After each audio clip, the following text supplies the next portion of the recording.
मेरी शादी को अभी 2 महीने ही हुए थे। एक दिन अचानक से मेरी तबीयत बहुत ख़राब हो गई।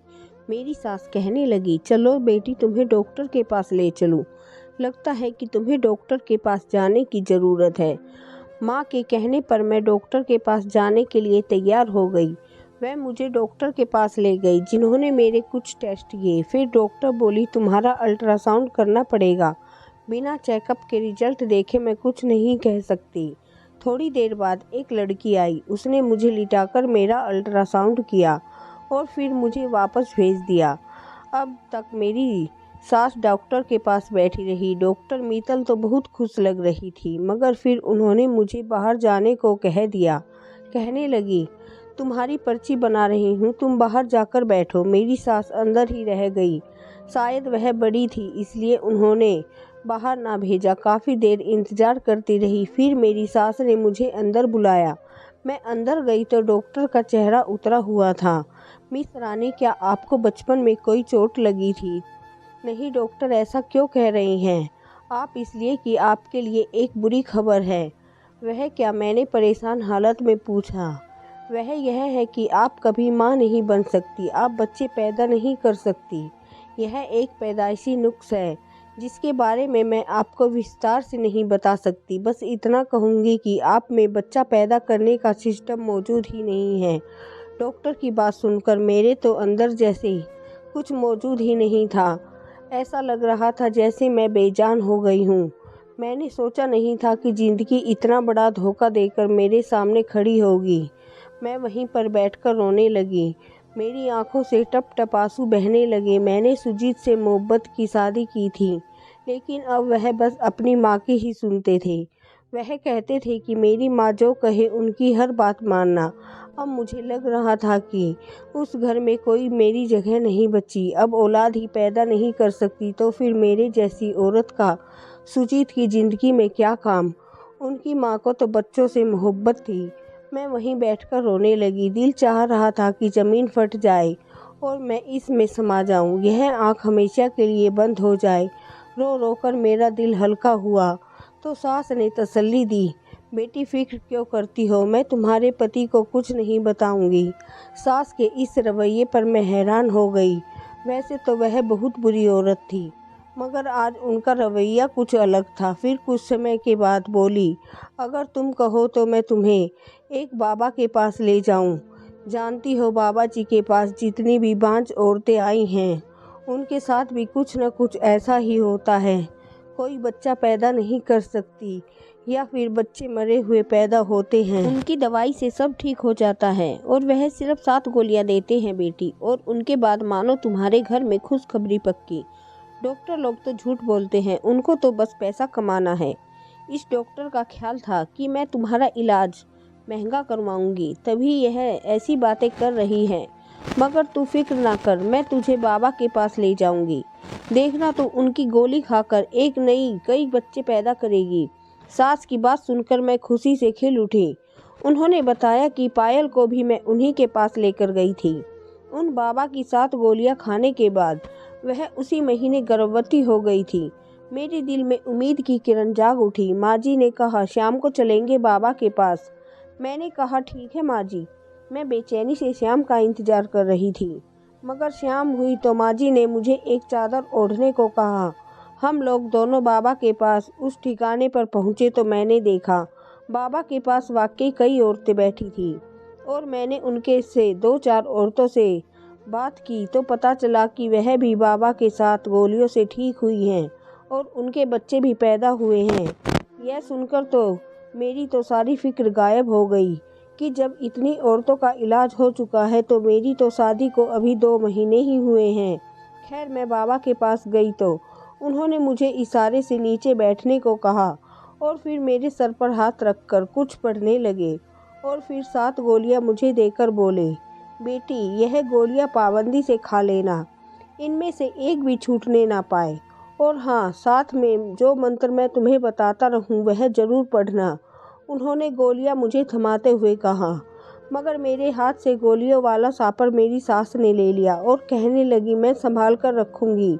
यह बहुत अहम चीज़ है, इसे मैं खुद रखूंगी। मुझे अपनी सास पर उस समय बड़ा प्यार आ रहा था कि यह मेरा किस कदर ख्याल रख रही है, वरना वो तो औरतें अपने बेटों की दूसरी शादी करवाने की साजिशों में लग जाती हैं। कभी भी अपनी बहू को किसी भी कमी को बर्दाश्त नहीं करती, जबकि मेरी सास मुझे खुद डॉक्टर के पास लेकर गई। फिर घर आकर मेरी सास ने मुझे एक सापर थमा दिया जिसमें सफ़ेद रंग की छोटी छोटी गोलियां थी, और यह गिनती में 7 गोलियां थी। फिर कहने लगी, मैं रोज़ाना रात को तुम्हें दूध ला कर दूंगी, तुम दूध के साथ यह गोलियां खा लेना, और खबरदार इसके बाद बिस्तर से मत उठना, सीधे सो जाना। जानती हो ना, दवा के असर के लिए सोना ज़रूरी है। जी समझ गई। मेरी सास कमरे से चली गई तो मैं भी सोचने लगी कि भगवान ने मुझे कितनी अच्छी सास दी है, जो बिल्कुल माँ जैसी है। थोड़ी देर बाद सुजीत आ गए। मैंने उनको यह बात नहीं बताई, वह भी कुछ न बोले, लेकिन जब उन्हें यह पता चला कि मैं माँ नहीं बन सकती तो उनके चेहरे पर गम की लकीरें जरूर देखी थी। इसी रात मैंने एक सफ़ेद गोली मुंह में रख ली, मगर गोली मुंह में रखते ही मेरी तबीयत खराब होने लगी। ऐसा लगा जैसे मैंने कोई अजीब जहरीली चीज़ खा ली हो। मगर फिर अपनी औलाद के लिए मुझे इतना तो करना ही था। मैंने बड़ी मुश्किल से यह गोली अपने हलक से नीचे उतारी। अब बस इंतज़ार कर रही थी कि कब मेरा सपना पूरा हो और कब मैं अपने पति को खुशखबरी सुनाऊं। इसी तरह से 2-3 महीने गुजर गए, मगर मैं एक बात से बहुत परेशान थी। मैं जब भी सुबह उठती, मेरी कमीज पर काले रंग के दाग लगे होते। उन दाग का निशान भी समझ में नहीं आता कि यह कैसे लगे हैं। इसके अलावा मेरा सर भारी होता और पूरे जिस्म में दर्द होता, जिस चीज़ ने मुझे परेशान कर रखा था। मगर मैं अपनी सास से कुछ न कहती थी, कहीं वह दोबारा मुझे किसी डॉक्टर के पास न ले जाए। वह मेरा बहुत ख्याल रखती थी। आज मैं बहुत खुश थी क्योंकि मेरा कोर्स पूरा होने को आया था। मेरे पास अब सिर्फ आखिरी गोली रह गई थी। रात हुई तो सोचने लगी कि आज आखिरी गोली खाकर सो जाऊंगी, उसके बाद शायद जल्दी मुझे खुशखबरी सुनने को मिलेगी। खुशी खुशी में गोली मेरे हाथ से गिर गई। रात का वक्त था, कमरे में हल्की हल्की रोशनी थी। मैंने गोली ढूंढने की बहुत कोशिश की, मगर वह मुझे कहीं नहीं मिली। मैं जाकर टॉर्च लेकर आई, बेड के नीचे हर जगह ढूंढी, मगर मेरी गोली गुम हो गई थी। मुझे बड़ा अफसोस हुआ और खुद को कोसने लगी कि आज आखिरी दिन था, कहीं पूरा कोर्स बर्बाद न हो जाए। काश मैं गोली खा लेती तो मेरे साथ यह सब ना होता। अब ना जाने बाकी 6 गोलियों का असर भी मुझ पर होगा या नहीं। फिर सोचने लगी, बाबा जी का घर कौन सा दूर है, अभी समय ज़्यादा नहीं गुजरा। सुबह सवेरे अंधेरे में ही उनके घर चली जाऊंगी। गांव के लोग तो सुबह सवेरे ही उठ जाते हैं। सुबह सवेरे ही उनसे गोली ले लूँगी तो बाकियों का असर भी हो जाएगा। यही सोचकर मैं सोने की कोशिश करने लगी थी कि सुबह जल्दी उठूँगी तो सुबह सवेरे ही बाबा के पास पहुँच जाऊँगी।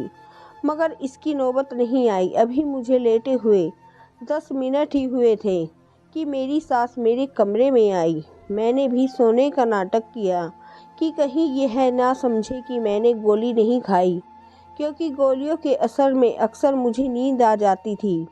मैं सोच रही थी कि 1-2 बार मुझे देखने के बाद मेरी सास कमरे से चली जाएगी, मगर ऐसा नहीं हुआ। वह मेरे कमरे में रुकी रही। मैं आंखें खोलकर देख भी नहीं सकती थी कि वह क्यों रुकी है। थोड़ी देर गुजरी थी कि एक जानी पहचानी सी खुशबू मेरी नाक के नथुओं से टकराई। यह खुशबू अगरबत्तियों की थी, जो शायद मेरी सास ने अपने हाथ में ले रखी थी।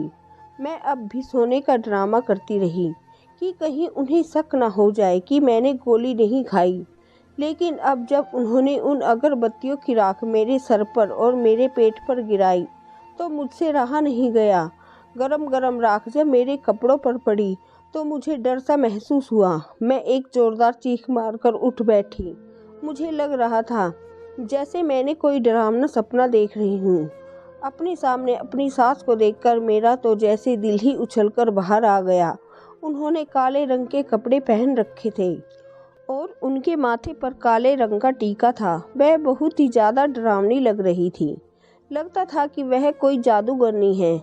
मुझे उठा पाकर चीखते चिल्लाता देखकर घबरा गई और बोली, खामोश होकर लेट जाओ, अभी मुझसे सवाल जवाब मत करना। उन्होंने मुझे डांटते हुए कहा कि मैं लेट जाऊं, मगर मैं यूं हूं कैसे लेट जाती। मुझे अजीब सा महसूस हो रहा था। उनके इस काम से मुझे उलझन हो रही थी। कमरे में फैली इस बदबू से मेरा दम घुट रहा था। उससे पहले कि मैं ज़्यादा चीखती चिल्लाती, मेरी सास ने मेरे मुंह पर हाथ रखा और मुझे घसीटते हुए पीछे वाले कमरे में ले गई। यह कमरा घर के पीछे की तरफ बना हुआ था। इसमें कोई आता जाता नहीं था। उस कमरे में बहुत ही अंधेरा था। अंधेरे को देखकर मैं वैसे भी डर जाती थी। उन्होंने मुझसे यहाँ बंद कर दिया। मेरे मुंह में कपड़ा ठूंसकर बाहर से ताला लगाकर चली गई।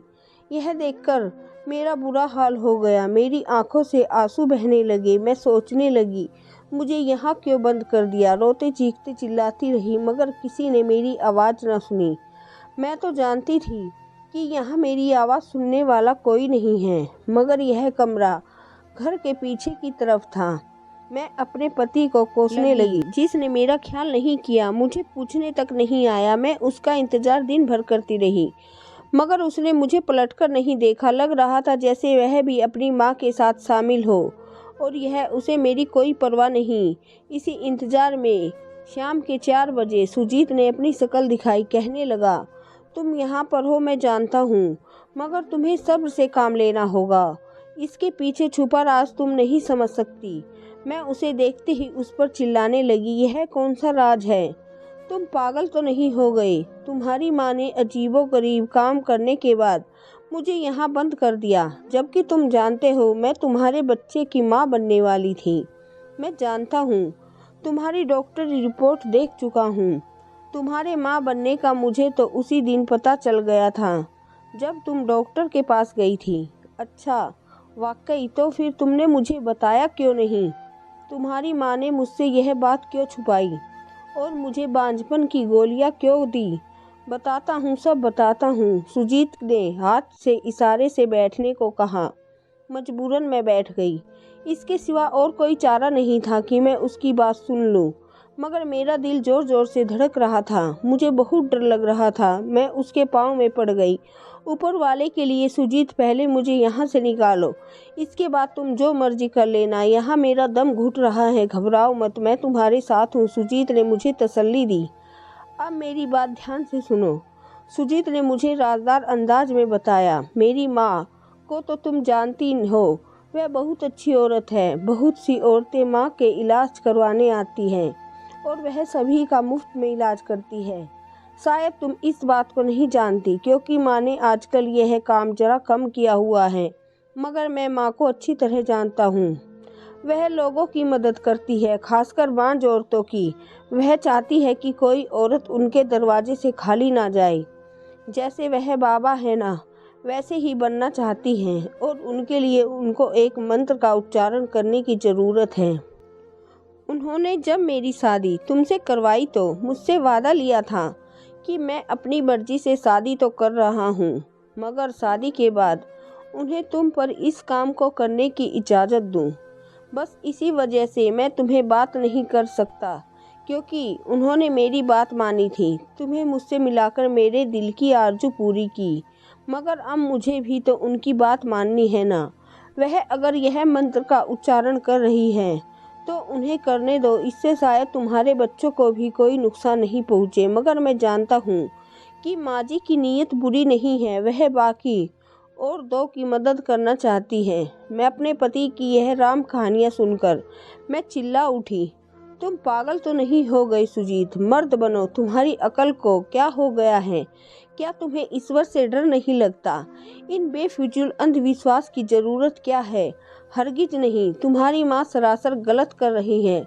उनको यह तक नहीं पता कि यह औरत के साथ झूठ बोलकर उन्होंने कितना बड़ा पाप किया है। अरे वह क्या लोगों की मदद करेगी? वह तो अपने बेटे की नस्ल खत्म करने पर तुली हुई है। अगर मैं बांझ नहीं थी तो मुझे वह खतरनाक गोली खिलाने की क्या ज़रूरत थी? और तुम कैसे बाप हो? तुम्हें अपनी औलाद की भी फिक्र नहीं। क्या यह बच्चा चला जाए तो तुम्हें कोई दुख नहीं होगा? सुजीत ने इत्मीनान से कहा, मुझे दुख नहीं होगा।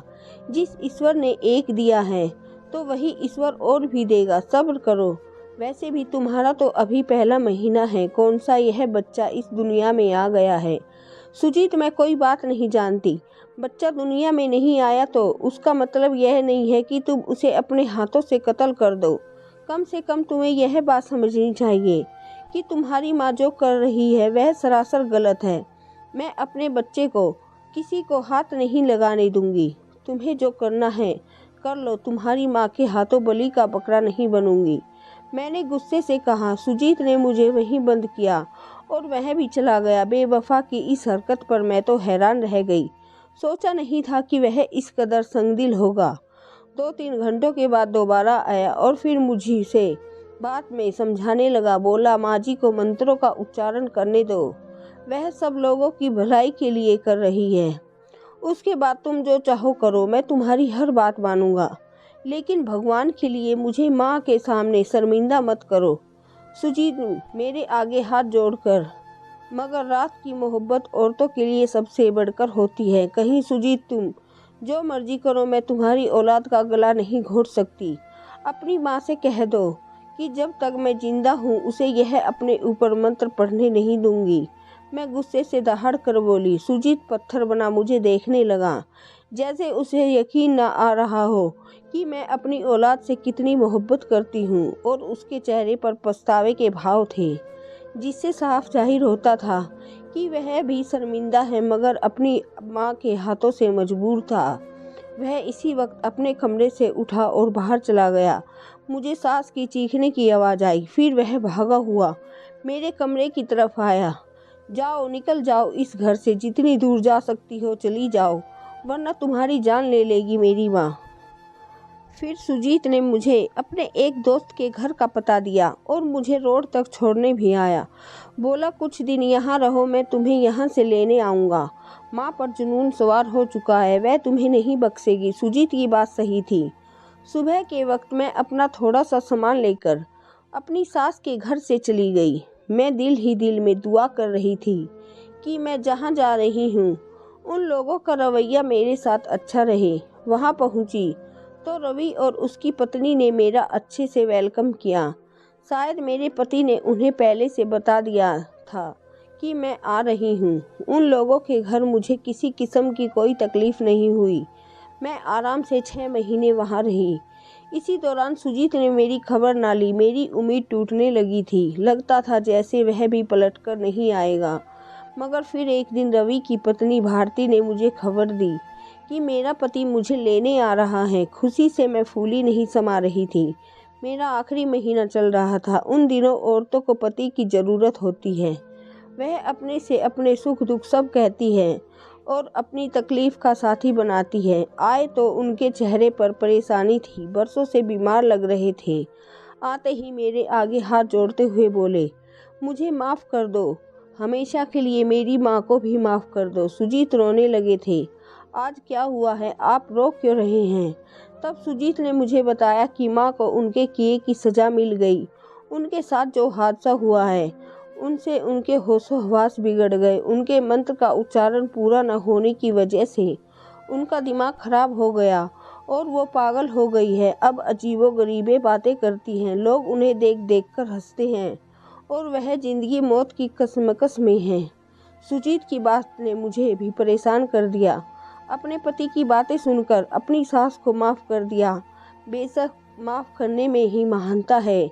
जिंदगी के आखिरी दिनों में मैंने उनकी भरपूर मदद की। वह मुझसे बार बार माफ़ी मांगती, मगर उन्होंने ना जाने किस किस का दिल दुखाया था कि उनकी मौत बहुत ही तकलीफ़देह हुई। मौत के वक्त ऐसा लग रहा था जैसे उनकी जान किसी कांटे में अटकी हुई थी। इस स्थिति को देखकर मुझे भी एक सबक हासिल हुआ। मैंने दिल में पक्का इरादा कर लिया कि मैं कभी ज़िंदगी में भूल कर भी किसी इंसान का दिल नहीं दुखाऊंगी और ना ही मैं किसी की भी तंत्र विद्या अंधविश्वास के चक्कर में पड़ूंगी। चाहे ज़िंदगी में मायूसी के बादल छाए हों, मगर मैं कभी उस ईश्वर से उम्मीद लगाना नहीं छोड़ूंगी। धन्यवाद दोस्तों। अगर आपको यह कहानी पसंद आई हो तो मेरे चैनल को लाइक करें, सब्सक्राइब करें। धन्यवाद।